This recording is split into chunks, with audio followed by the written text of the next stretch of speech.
convite.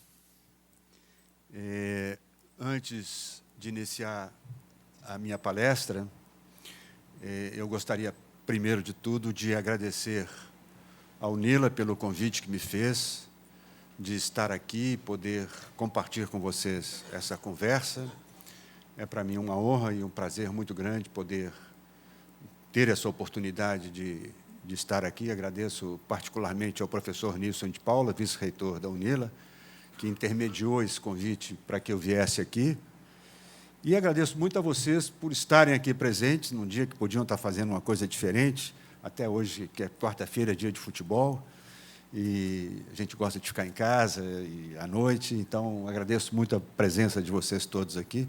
Espero que a gente possa, que a minha intervenção, a minha conversa, estimule uma reflexão e, se possível, um debate, se não um debate, pelo menos uma reflexão que cada um pode levar para casa no sentido de, enfim, de refletir sobre essas coisas que nós vamos conversar. E, em segundo lugar, eu queria falar muito brevemente sobre o livro, esse livro que foi anunciado. E eu, na verdade, não anuncio porque eu vou ganhar, porque eu não ganho absolutamente nada com esse livro, nem um tostão. Mas é claro que eu ganho ao divulgar as minhas ideias, e isso, sim, me interessa divulgar. Como a palestra que eu vou fazer não tem nada a ver com o livro, é um outro tema, uma outra temática, então acho que vale 2 minutinhos ou 1 minutinho só para dizer que o livro, esse livro Análise Crítica da Narrativa, que é meu livro mais recente, é um livro onde naturalmente, o tema são as narrativas, e, nesse livro, eu procuro mostrar que as narrativas são, na verdade, uma forma, sempre foram e continuam sendo, uma forma de o homem organizar o mundo e classificar o mundo, dar ao mundo uma dimensão humana. E, ao mesmo tempo, proponho no livro uma análise, que eu chamo de análise crítica da narrativa, que é uma análise que se propõe não do ponto de vista das análises tradicionais da narrativa, que eram análises de cunho estruturalista, que procuravam entender a estrutura interna e imanente das narrativas, mas uma análise que propõe chegar aos efeitos de sentido produzidas pela narrativa, no sentido de que os filósofos e os linguistas chamam de perspectiva pragmática, que é a perspectiva que aborda o tema a partir da relação entre quem narra e quem escuta, quem ouve, quem lê, enfim, aquele conto, aquele romance, aquela piada, porque as narrativas são muito mais do que os simples, são muito mais do que os contos, os romances, etc., né? Principalmente a narrativa pós-moderna, da história em quadrinho, do cinema, dos blogs, das redes sociais, enfim, narrativas que, a meu modo de ver, e divergindo de muitos autores, nunca foi tão presente em nossas vidas como hoje. Bem, então, feito esse agradecimento e esse pequeno anúncio, né, essa pequena promoção do livro, promoção não em termos comerciais, mas em termos das ideias, e aí eu me sinto mais à vontade para falar do livro, porque, é claro, se eu não falasse, as pessoas não saberiam de que exatamente que se trata o livro, embora o título seja Análise Crítica da Narrativa, já diga alguma coisa, né? Então, eu passo a falar especificamente sobre o tema.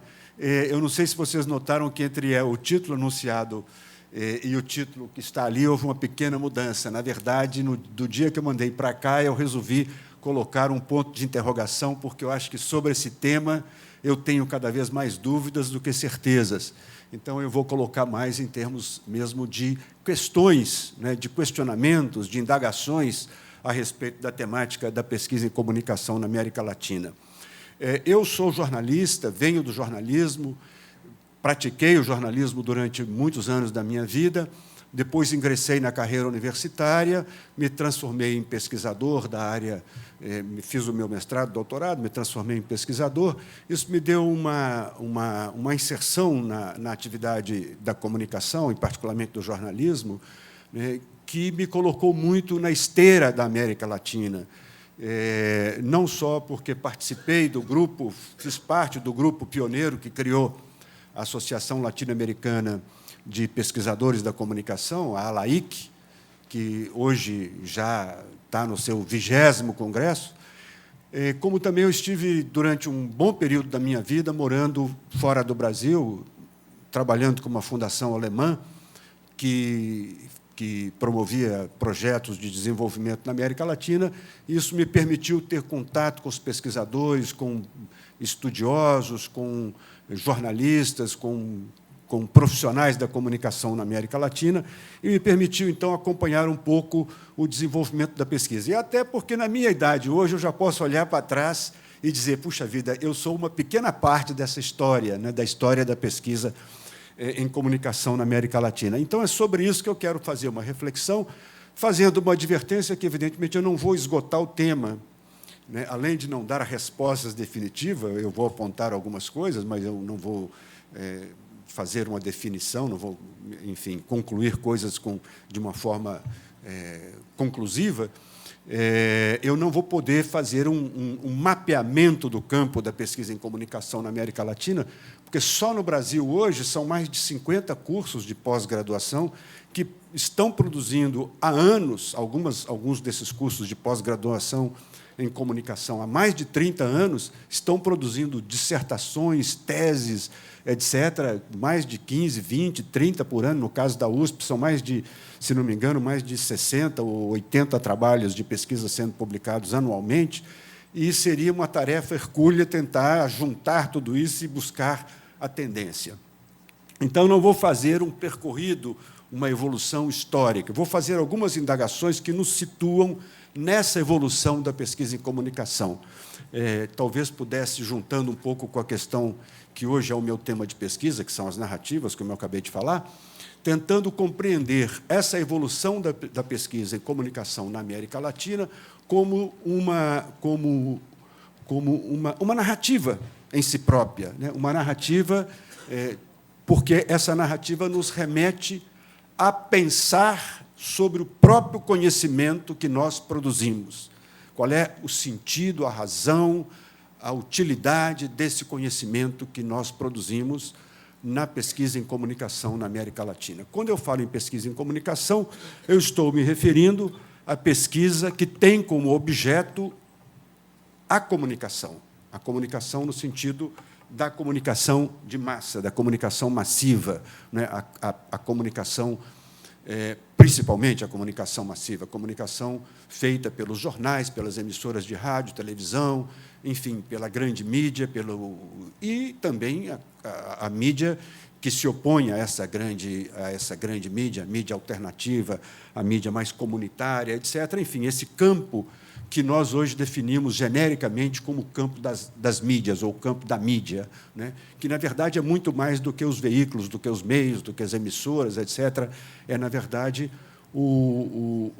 toda uma cultura, um campo que se criou, uma cultura que nós chamamos hoje de mídia, né? Que é, na verdade, uma cultura midiática. Então, é sobre esse campo que eu estarei fazendo a minha reflexão.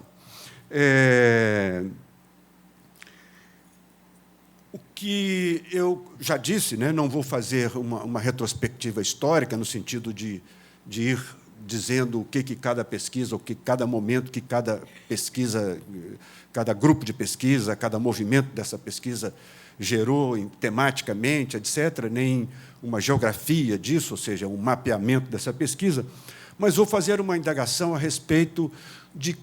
Quer dizer, isso me permite ser um pouco mais abrangente, dos paradigmas que orientaram a pesquisa em cada momento. Aí sim eu acho que a gente pode fazer uma reflexão de uma maneira mais sistemática. Entendendo como paradigma o que...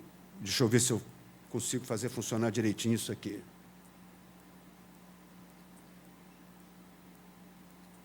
Não, desliguei. Pronto. Entendendo como paradigma, obrigado. Entendendo como paradigma esse conceito que todo mundo utiliza, que a maioria das pessoas utiliza, que é o conceito do Thomas Kuhn, nesse livro dele, As Revoluções Científicas, né? Paradigma como um modelo padrão, um modelo ou padrão científico universalmente reconhecido durante certo período de tempo, que fornece soluções modelares para uma comunidade de praticantes da ciência e indica também uma constelação de crenças, valores, procedimentos e técnicas partilhadas por essa comunidade. Portanto, é muito mais do que uma teoria, porque ele gera teorias, não é? E observando que esses paradigmas eles vão se modificando, não propriamente de uma forma linear, conforme observa o Thomas Kuhn, mas através de rupturas que se dão no social, que se dá na sociedade e que refletem e que vão se refletir nas mudanças de paradigmas nas comunidades científicas, que, obviamente, também, através dessas mudanças, repercutem nas sociedades. E essas mudanças não se fazem, obviamente, sem conflitos, sem reajustes, sem contradições, sem uma sobreposição de paradigmas, porque o velho paradigma não desaparece de imediato, ele permanece em algumas instâncias, em algumas metodologias e alguns procedimentos, enquanto outros procedimentos vão se sobrepondo a ele e se impondo como novos paradigmas hegemônicos. Enfim, isso me leva, quer dizer, adotando essa visão de que esses grandes movimentos da pesquisa ocorrem através ou no âmbito desses grandes paradigmas, me leva a uma outra questão que eu quero colocar como uma questão também, uma questão preliminar, que é entender a ciência como um local de conflito. A ciência não é um campo harmônico. A ciência é um lugar, cada um dos campos científicos, né, cada uma das áreas científicas, são lugares, né, de conflitos, de enfrentamentos, de teorias divergentes. Né. Os cientistas não pensam iguais, né, pensam diferentes, adotam posturas diferentes, pontos de vista, perspectivas, teorias, conceitos, etc., que divergem. E, na verdade, é na divergência, nos enfrentamentos teóricos, conceituais, e que, na verdade, são também, ou têm também uma extensão política, né? É através desses enfrentamentos que a ciência vai evoluindo. E a ciência da comunicação, quer dizer, a nascente ciência da comunicação, ela ainda é uma ciência, um campo que tenta se afirmar como científico, até essa própria tentativa de autoafirmação como campo científico influi muito na própria configuração do campo, como eu vou dizer nessa minha exposição.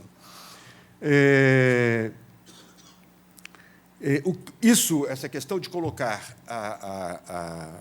a ciência como campo de conflito implica como pressuposto de que, na verdade, os projetos de pesquisa, qualquer projeto de pesquisa, na verdade, não é um projeto neutro, não é um projeto, não é uma pesquisa, não é uma forma de produção de conhecimento que seja em si neutro, por mais objetivo, por mais isento, por mais rigoroso, por mais imparcial que o cientista, que o pesquisador tente explicar, tente argumentar e tente se posicionar do ponto de vista epistemológico, metodológico, etc. Né?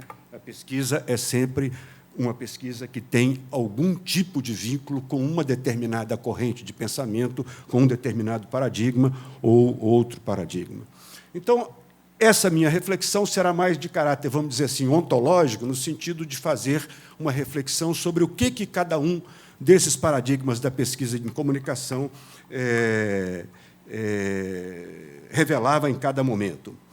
E aí eu já começo dizendo que a pesquisa em comunicação, portanto, é uma comunicação, como eu dizia há pouco, um campo de pesquisa recente, iniciado, eu diria, na segunda metade do século passado, o que é muito recente, pouco mais de 50 anos, aí pelos anos 70, os anos 70 do século passado, E foi uma pesquisa que nasceu com uma perspectiva completamente diferente da pesquisa no mesmo campo na Europa e nos Estados Unidos. Na Europa e nos Estados Unidos, havia uma tentativa de fazer com que o campo da comunicação, as pesquisas, o conhecimento na área da comunicação, se transformasse, fosse reconhecido como ciência, na medida em que ele adotasse uma postura que era mais neutra, mais rigorosa, mais científica, mais do ponto de vista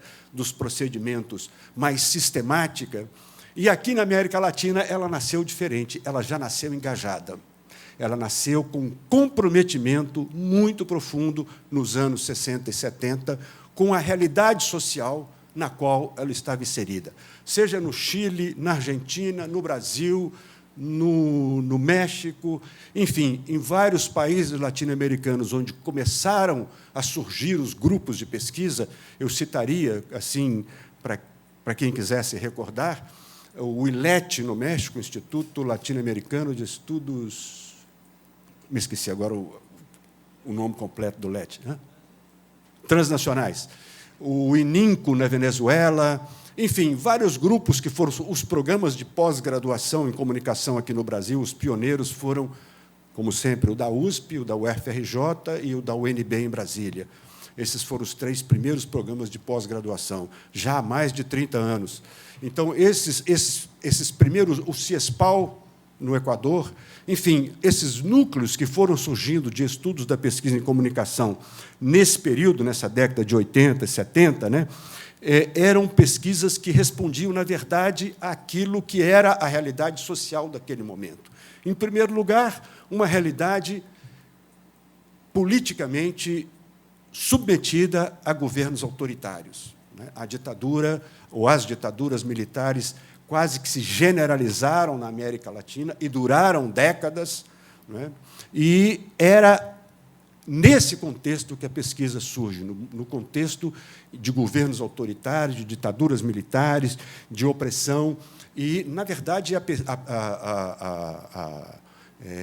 e não só a questão política, né? O autoritarismo político que havia se generalizado na América Latina, quase, eu poderia dizer isso sem errar muito, havia exceções, é claro, mas a maioria dos países latino-americanos enfrentou, naquele período, governos ditatoriais e alguns bastante violentos, agressivos, repressivos, autoritários no sentido de repressão, censura, mortes, etc.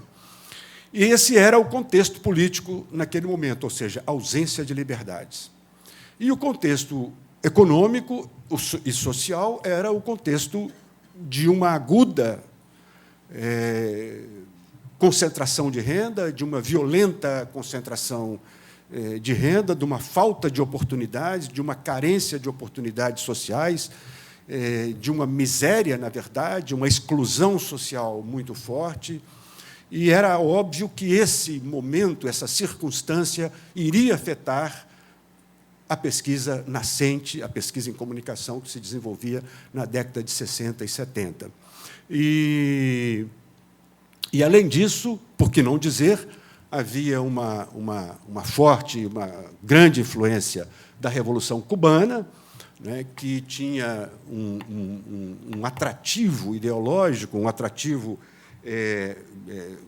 para a intelectualidade latino-americana, e esse engajamento político se refletiu muito na pesquisa que nascia naquele momento, que começava nascia naquele momento porque os meios de comunicação de massa se consolidaram nesse nosso continente um pouco antes, no final, na primeira metade do século passado, mas se consolidaram como veículos de massa mais ou menos a partir dos anos 50.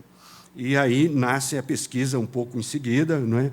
E com esse compromisso, com essa... Eu diria até que a pesquisa era uma pesquisa engajada, não no sentido da militância política, mas no sentido de ter essa questão social e essa circunstância política muito forte naquilo que os pesquisadores tomavam como ponto de partida dos seus projetos de pesquisa.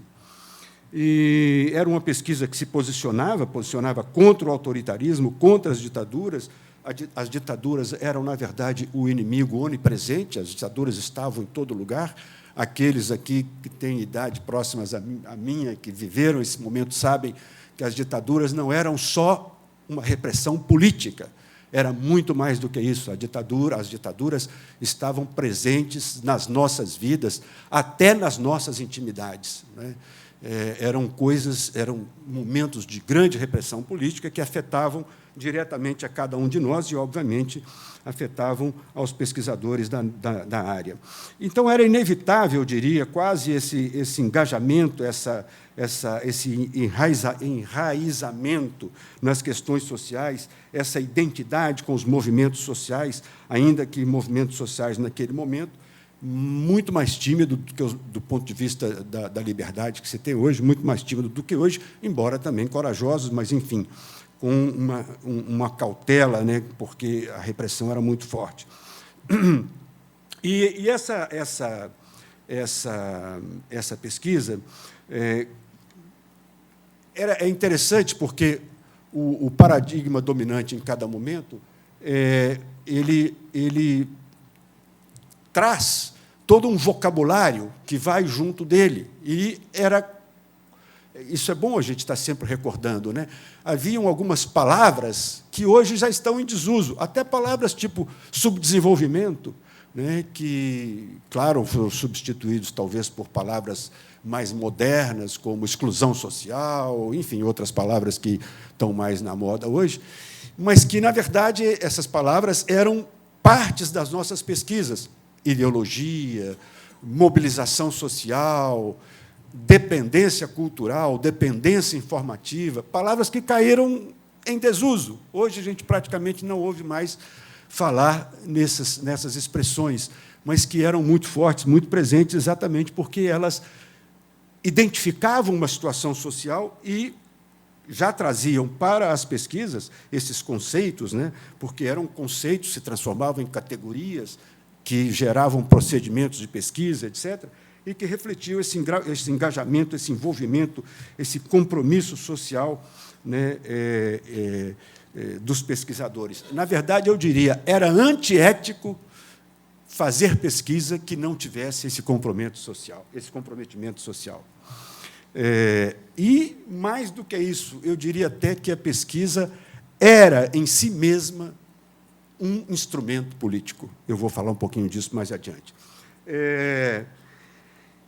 É claro que, em termos de paradigmas dominantes naquele momento, obviamente, o marxismo era, talvez, o paradigma mais forte. E não era só porque o marxismo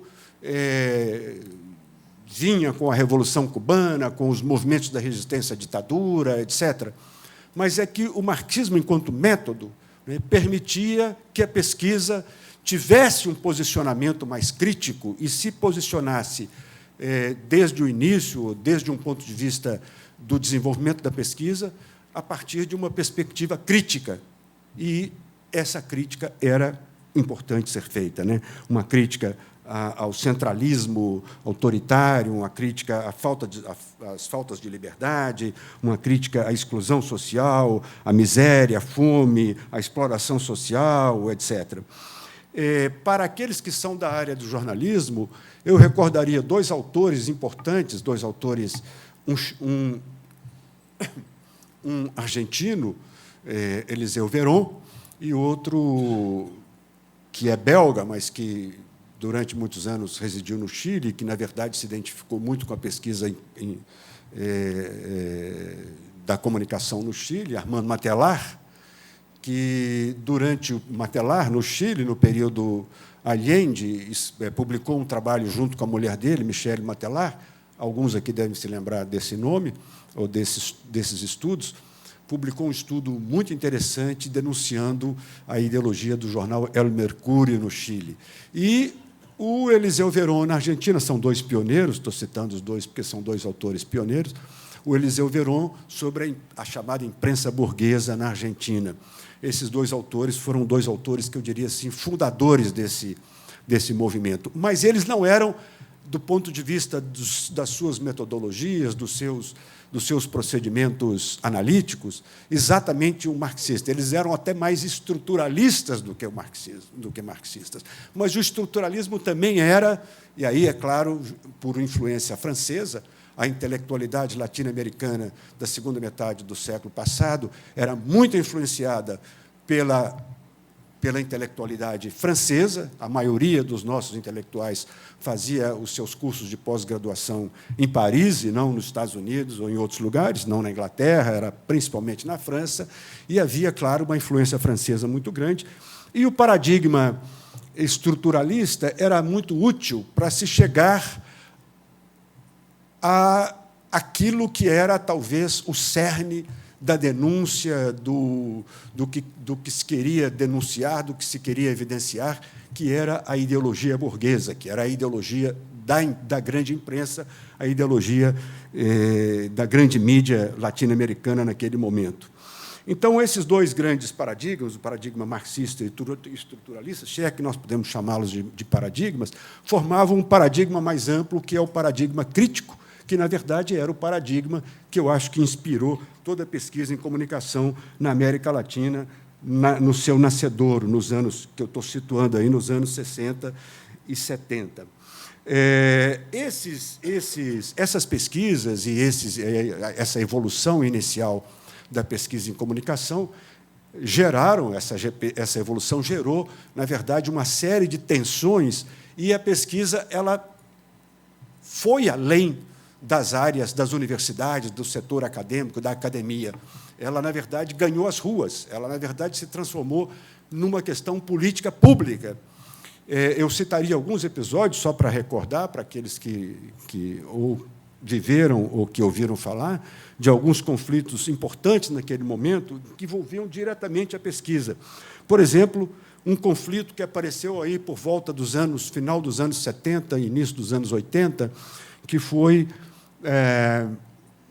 a proposta de políticas nacionais de comunicação. A proposta, nessa época de implantação de políticas nacionais de comunicação, significava uma resistência, uma contraproposta à hegemonia da grande mídia, no sentido de fazer com que houvesse uma regulamentação, principalmente no campo do rádio e da televisão, uma regulamentação para que houvesse mais espaço para a mídia comunitária, para a pequena mídia, para a mídia setorial, para a mídia regional, para a mídia comunitária. Essa proposta foi encampada pela Unesco e gerou... A Unesco nomeou estou recordando algumas coisas para a gente ir se situando. A Unesco montou uma comissão, e essa comissão, da qual faziam parte dois latino-americanos bem reconhecidos, um deles era Gabriel Garcia Marques, o outro era o Juan Somavia, um economista chileno, e esse relatório, depois de publicado, ganhou o nome de relatório MacBride. Hoje, ele é mais conhecido pelo título dos livros que saíram a partir desse relatório, que, em português, o nome é Um Só Mundo, Múltiplas Vozes. Foi um posicionamento corajoso da Unesco naquele momento. O MacBride era se não me engano, dinamarquês, um jornalista, filósofo dinamarquês, e, como ele era o presidente da comissão, a comissão ganhou o nome dele. Acho que era John MacBride, se não me engano. John, com a grafia holandesa. E a publicação desse relatório gerou uma crise enorme, uma crise política e uma crise diplomática, ao ponto de os Estados Unidos retirarem, naquele momento, após a publicação do relatório, todos os subsídios que eles aportavam junto à Unesco. Isso significou uma crise gravíssima para a Unesco, porque, obviamente, os Estados Unidos são os grandes financiadores dessas instituições, desses organismos, dessas entidades internacionais, multinacionais, dessas grandes entidades ultranacionais. e a Unesco, logo em seguida, entrou numa crise financeira muito grande, e esse corte do financiamento dos Estados Unidos durou mais de 10 anos. Durante muitos anos, os Estados Unidos retirou, e era quase 50% do financiamento da Unesco. Essa crise, é claro, essa crise levou, né, a vários... Na América Latina, houve um enfrentamento muito grande entre os setores que defendiam a implantação das políticas nacionais de comunicação, principalmente os institutos de pesquisa, os centros de pesquisa, a ALAIC, a Associação Latino-Americana de Pesquisadores da Comunicação, e a CIP, Sociedade Interamericana de Imprensa, que saiu de pau na América Latina inteira, Chile, Buenos Aires, Rio de Janeiro, São Paulo, etc. Os grandes jornais publicaram editoriais e mais editoriais, e um noticiário, evidentemente, defendendo o lado deles, dizendo que o que a Unesco estava fazendo era uma tentativa de cercear a liberdade de imprensa, e, obviamente, isso gerou uma reação muito grande. A CIP tem uma capacidade de mobilizar muito grande, né? A Sociedade Interamericana de Periodismo, Sociedade Interamericana de Jornalismo, que saiu na defesa da chamada liberdade de imprensa, porque qualquer tipo de intervenção social na área da grande imprensa é tratado como um atentado à liberdade de imprensa. E talvez seja bom lembrar também que, no campo religioso, havia também um enfrentamento muito forte nessa área da comunicação, principalmente através da chamada teologia da libertação e da ação das comunidades eclesiais de base, que começaram a produzir uma série de emissoras de pequeno alcance, emissoras comunitárias, veículos alternativos de base, que atendiam aos movimentos sociais. Isso afetou, por isso que estou trazendo o exemplo da igreja, como o conflito não se restringia à área acadêmica, não se restringia às universidades, não se restringia aos centros de pesquisa. Era um conflito que ganhava as ruas, que tinha um impacto muito forte na pesquisa e nos antagonismos, né, que se realizavam, que aconteciam naquele momento. E também, do ponto de vista da metodologia, haviam enfrentamentos fortes. Por exemplo, um dos enfrentamentos bastante evidentes naquele momento foi a proposta de estudos através da análise de conteúdo, que é uma metodologia específica, digamos, mais do que metodologia, uma técnica, menos do que uma metodologia, uma técnica de pesquisa, que entrou na América Latina através da influência americana, mas também através da influência francesa, com um pesquisador chamado Jacques Kaiser, que esteve aqui no CIESPAL, no Equador, e que implantou essa análise de conteúdo como procedimento hegemônico para aqueles que trabalhavam com a pesquisa em comunicação. E houve uma reação muito grande dos pesquisadores latino-americanos a essa proposta metodológica. Hoje isso está tudo recuperado, hoje a questão é diferente, a análise de conteúdo está sendo usada até do ponto de vista crítico, etc.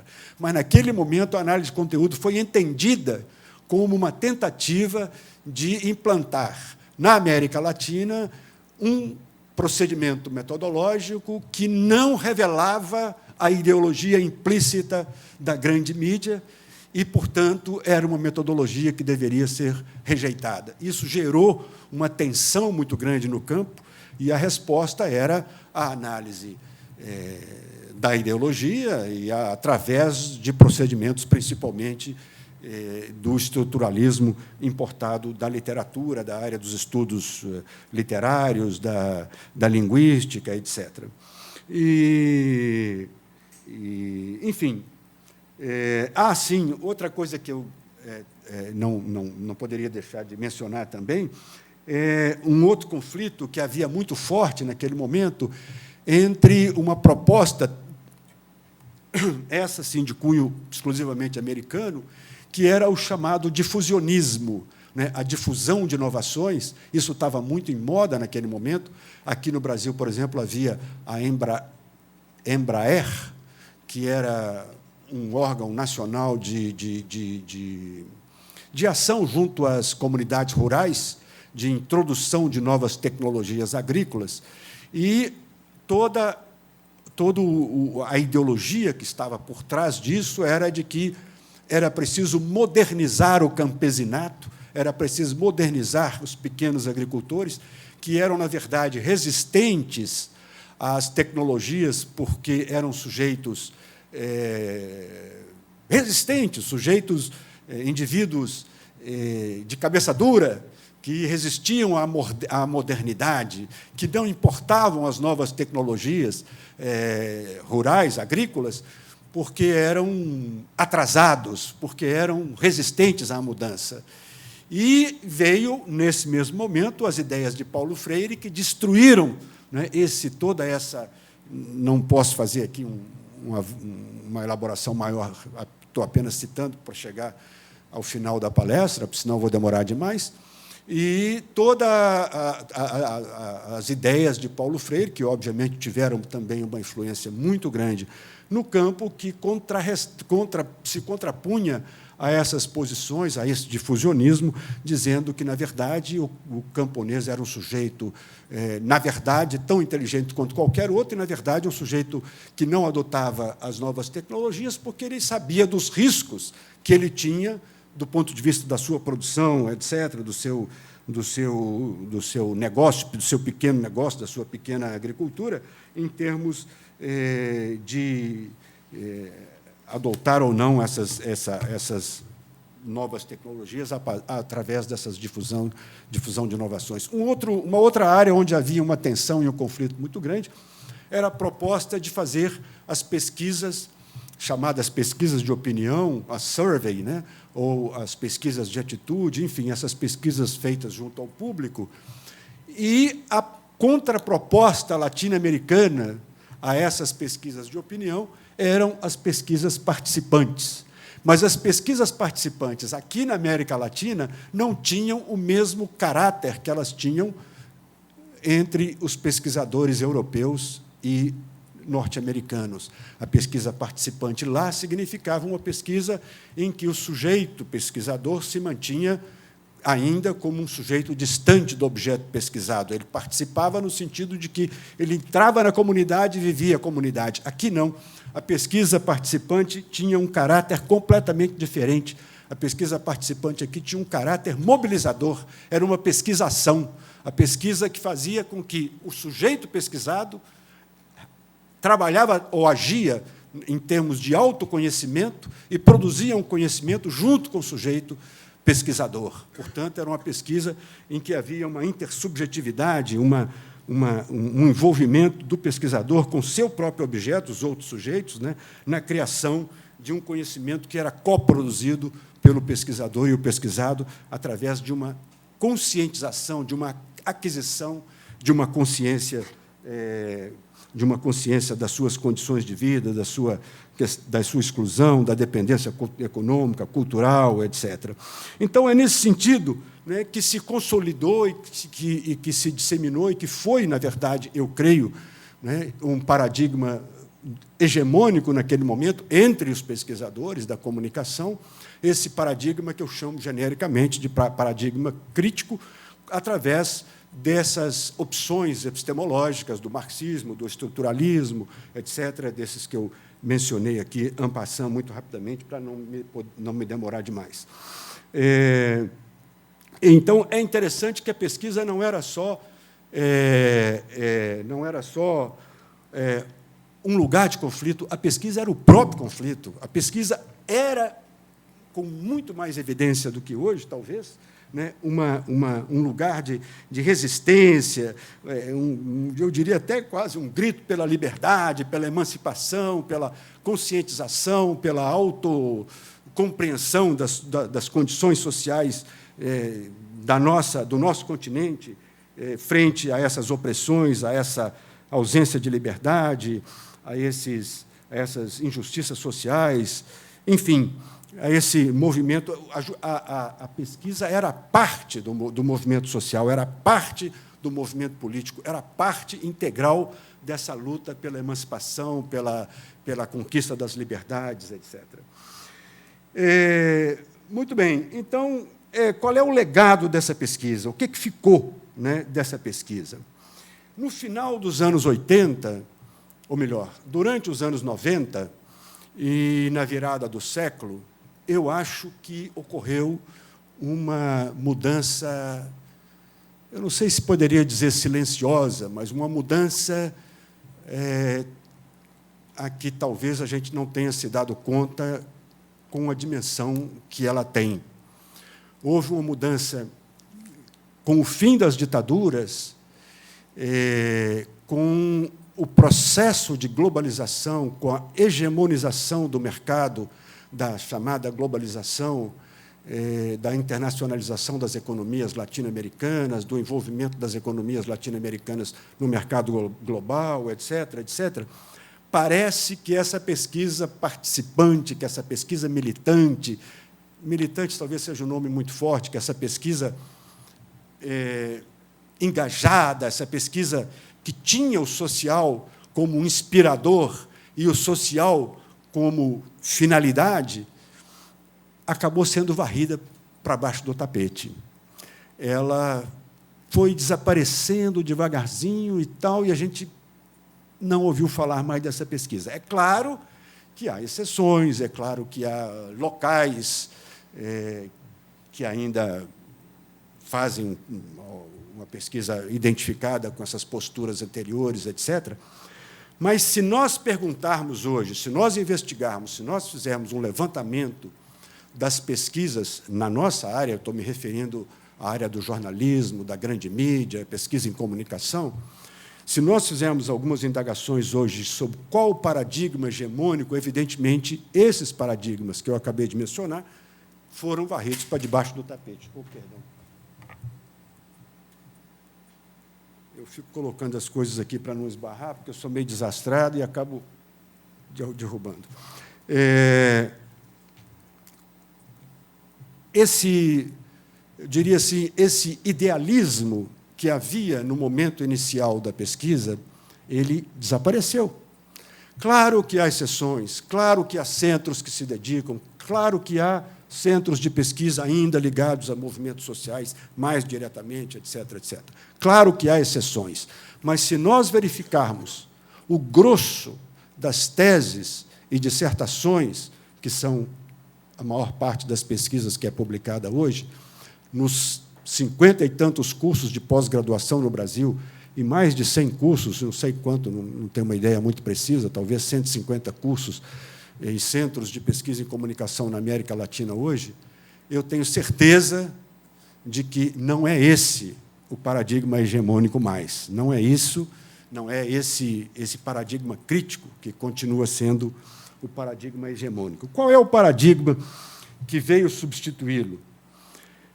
Aqui, eu acho que tenho mais perguntas também do que respostas, até porque nós estamos vivendo ainda esse momento e não temos o distanciamento para poder falar dele, como nós podemos hoje falar da pesquisa da segunda metade do século passado. Aí nós já temos um distanciamento suficiente para fazer essa análise que eu fiz aqui, ainda que eu tenha feito uma análise muito rápida, pouco exaustiva, muito superficial, em razão do tempo, mas é possível já, com esse distanciamento, fazer esse levantamento com uma certa segurança. A pesquisa atual nós já estamos vivendo e, portanto, não é fácil dizer o que é que ela tem em termos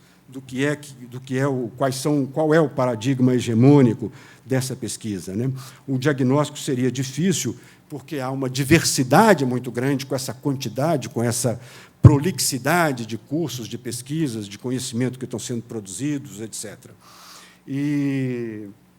No entanto, eu acho que nós tivemos aí, sim, uma ruptura de paradigmas no sentido do Thomas Kuhn. Houve uma mudança de paradigma, e essa mudança de paradigma ocorreu porque a sociedade mudou, as sociedades mudaram.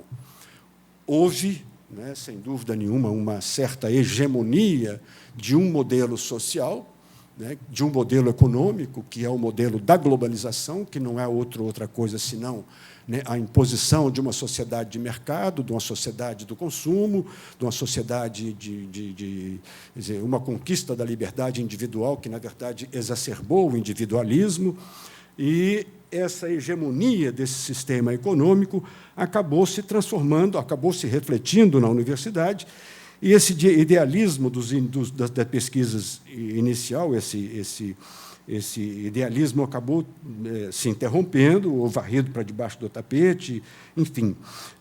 E aí cabem algumas perguntas que nós devemos fazer. O que aconteceu, de fato, em nossos países, na América Latina, que ocasionou isso? Obviamente, houve uma evolução social e econômica, um crescimento, né, na América Latina, e até uma diminuição grande da pobreza em alguns países, em alguns setores. Houve a incorporação de um setor relativamente grande de pessoas, etc., que fez com que os nossos países, né, conseguissem, de certa maneira, reduzir a desigualdade.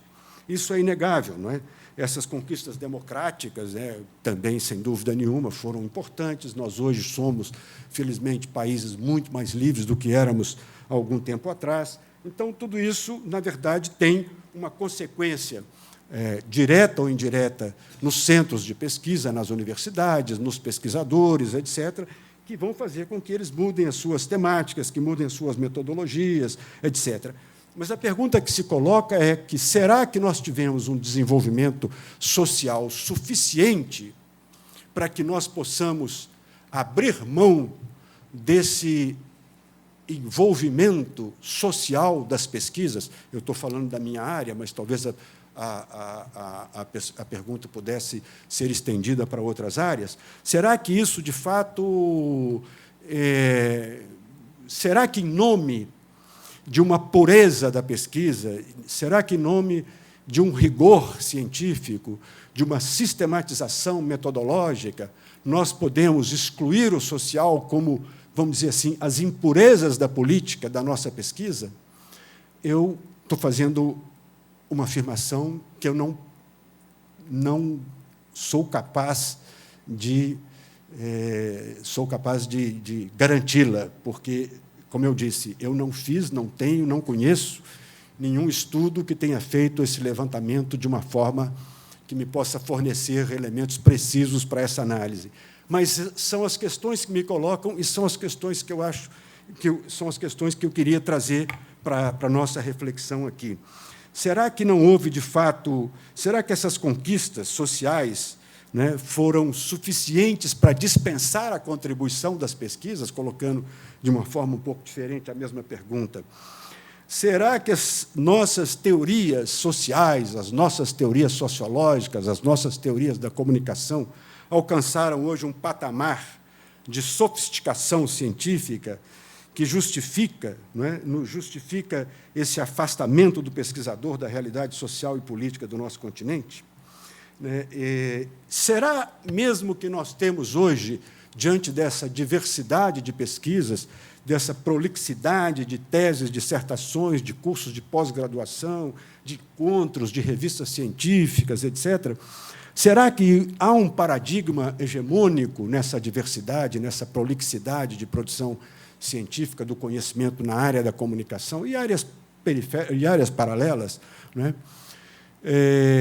Que paradigma seria esse? Seria esse paradigma que eu comecei a delinear há poucos minutos atrás, aqui, um paradigma da objetividade, da neutralidade, da isenção, esse paradigma que reivindica, né, esse afastamento do sujeito, do objeto pesquisado, e, no caso da pesquisa social, da pesquisa na área das ciências sociais, o objeto é o mesmo, são as pessoas às quais, é a sociedade à qual nós pertencemos, né? O objeto é o mesmo objeto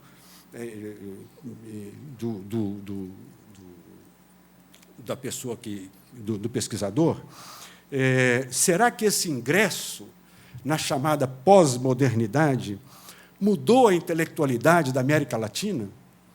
Isso, a partir dos anos 90, principalmente na entrada do novo milênio, na entrada do novo século, será que o Anthony Giddens tem razão quando ele diz que as novas formas de vida que se instalaram com a modernidade e a pós-modernidade, ele não usa, pelo menos nos livros que eu já li, a palavra pós-modernidade, ele continua usando a palavra modernidade, até porque há um debate em torno desses temas.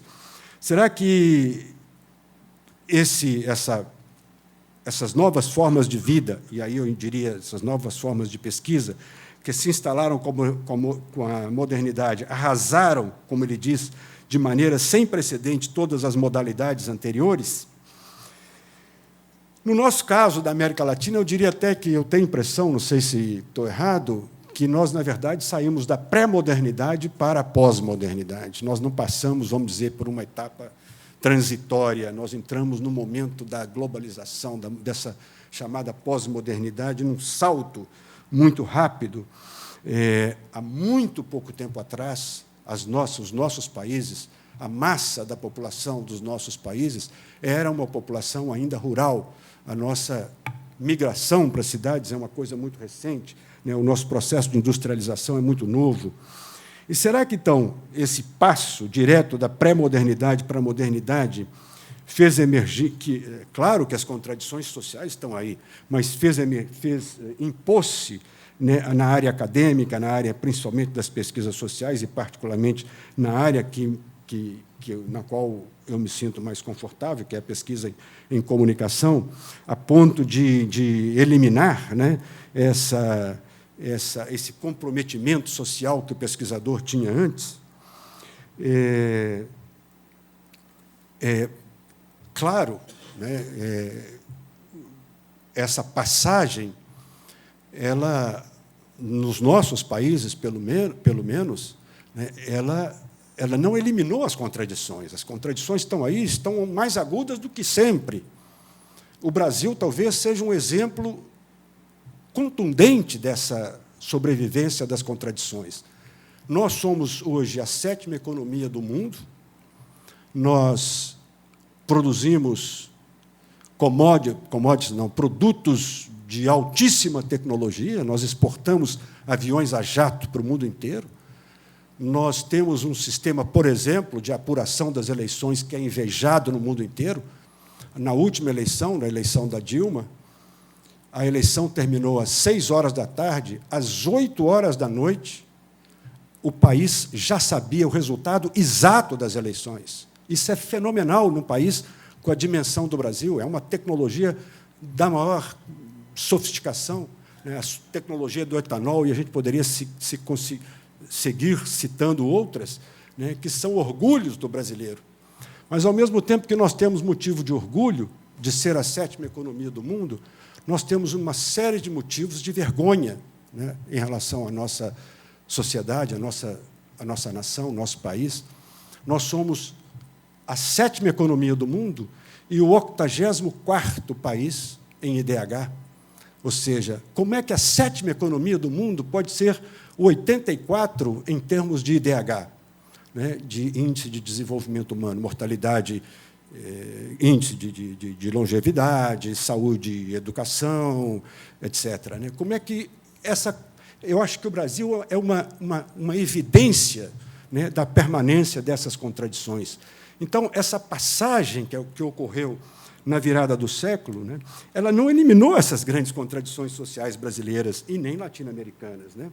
Se o Brasil é um exemplo disso, os outros países seguiram, seguramente, claro, guardadas as identidades, as proporções, as diferenças, as características de cada país, eu acho que não é tão diferente a ponto de nós dizermos que o Brasil é exceção, né? Enfim, para ir já concluindo essa minha já longa exposição, né, o que mudou? Mudou o mundo, mudaram os pesquisadores. O que ocorreu que fez com que esses paradigmas desaparecessem, esse paradigma crítico desaparecesse, e nós colocássemos no lugar dele esse novo paradigma hegemônico que nós ainda não somos capazes de definir com tanta clareza, mas que já se torna evidente, né, porque é um paradigma que cada vez mais impõe essa objetividade, isenção, rigor, etc., da pesquisa como um paradigma hegemônico, né? E aí, para já ir, então,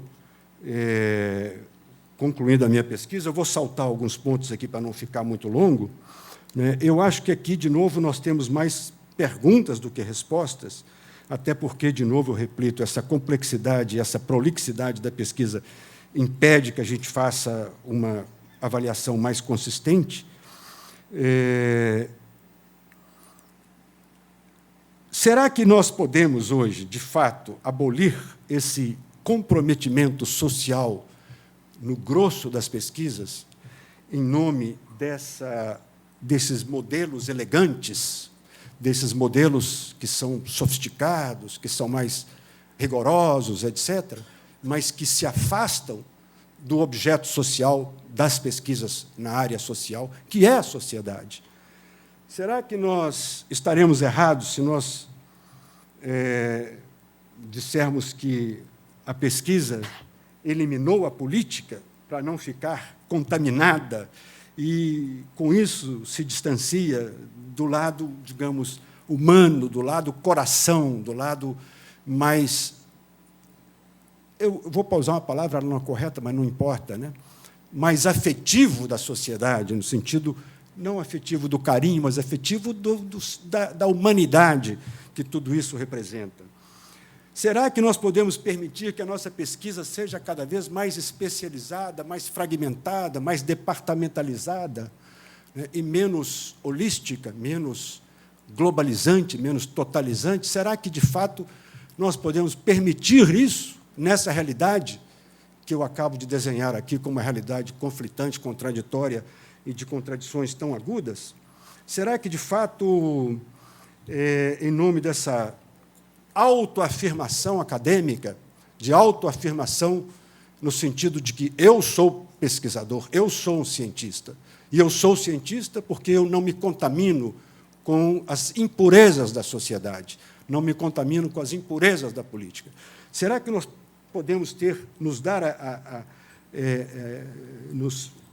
a esse luxo de nos distanciar dessa questão social e de manter essa pesquisa, de uma certa maneira,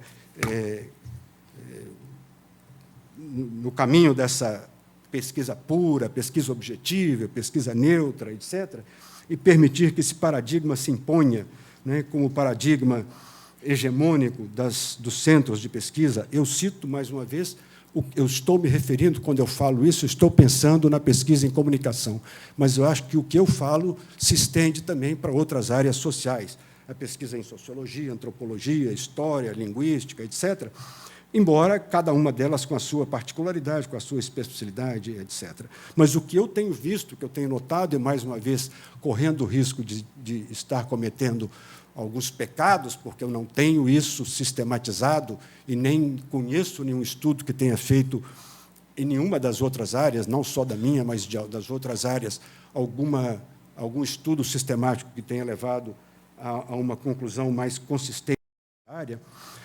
Mas aí eu começo a me perguntar, e eu já vou encerrando a minha palestra, e a recorrer a alguns autores. Eu gostaria, por exemplo, saltando aqui alguns slides, de recorrer a um autor que me é muito querido e que eu tenho lido na medida em que posso, que é Edgar Morin, com a sua proposta de antropoética, que me parece muito pertinente para a gente levar adiante essas nossas indagações.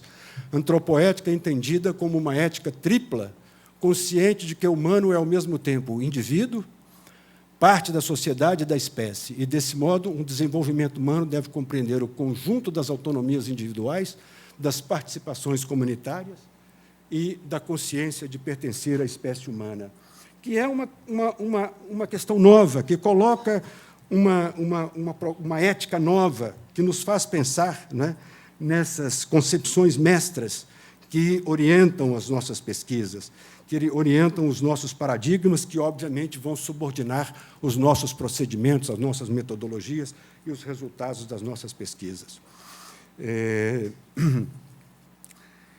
Talvez, na minha área, já vou encurtando e saltando algumas coisas aqui, talvez seja um momento da gente reivindicar uma volta. Eu não quero, e vou falar um pouquinho mais sobre isso, encerrando a minha conversa, eu não estou absolutamente reivindicando uma volta ao passado. Mas será que nós não devíamos recolocar a questão da comunicação e as mudanças sociais numa perspectiva mais nova, que incorpore, por exemplo, o que está ocorrendo hoje nos movimentos sociais, né? O mundo mudou, a realidade mudou, é outra, é completamente diferente do que era há 30 anos atrás, há 20 anos atrás, há 40 anos atrás. Não se trata hoje mais de ficar pegando os modelos antigos e aplicar a atualidade, porque eles não vão dar certo.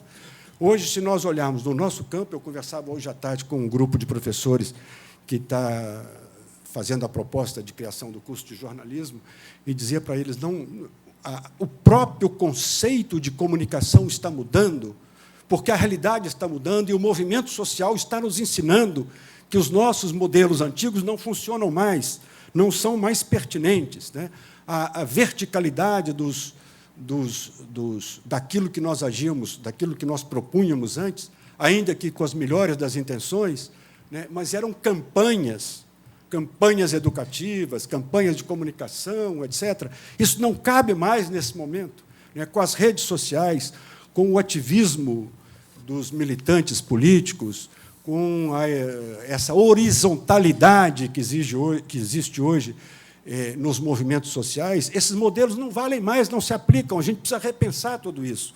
Então, portanto, não é voltar à questão anterior.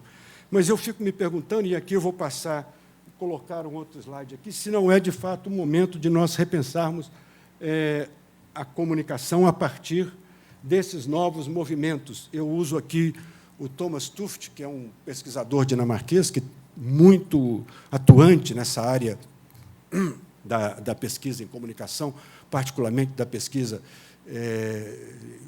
nas mudanças sociais, e ele diz os novos movimentos sociais e o avanço da tecnologia dos meios digitais reabriram o campo da comunicação para a mudança social, rumo ao potencial de processos de mudança oriundos do povo, articulando um renascimento dessa disciplina e do campo da prática, ajudando a regenerar valores e princípios fundamentais, conceituando, analisando e compreendendo o papel atual e futuro dos cidadãos e suas reivindicações para a participação nos processos de desenvolvimento mais inclusivo. Eu saltei aqui algumas coisas, e pode ser que eu tenha parecido que eu passei muito rapidamente de uma coisa para outra, mas é porque eu estou achando que estou me estendendo demais e acabo cansando vocês. Então, só para finalizar, né, não se trata de voltar ao passado, eu não reivindico de maneira saudosista, né, que a gente readapte os paradigmas antigos aos estudos do momento atual, né, até porque eu acho que hoje o pesquisador está muito mais bem preparado do que ele estava antes.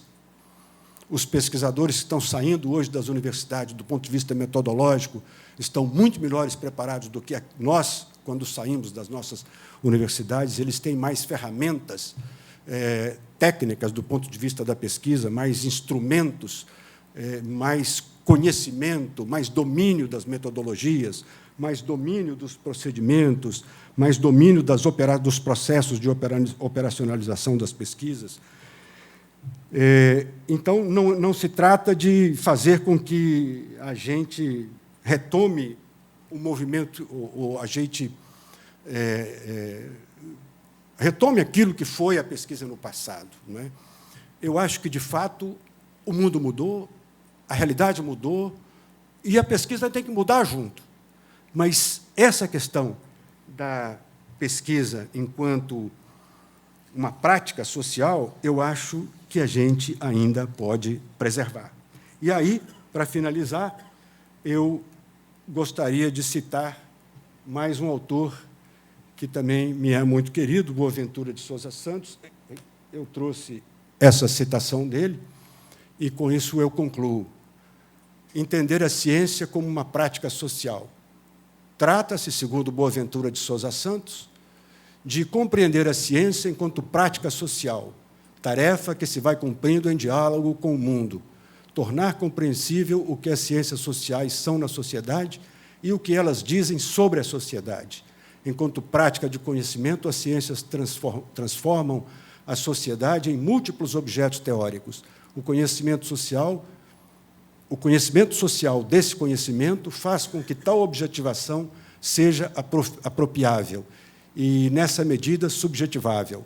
Isso ocorre porque os objetos teóricos se transformam nos objetos sociais dos sujeitos sociais que podem investir no conhecimento científico-social e dele se apropriar.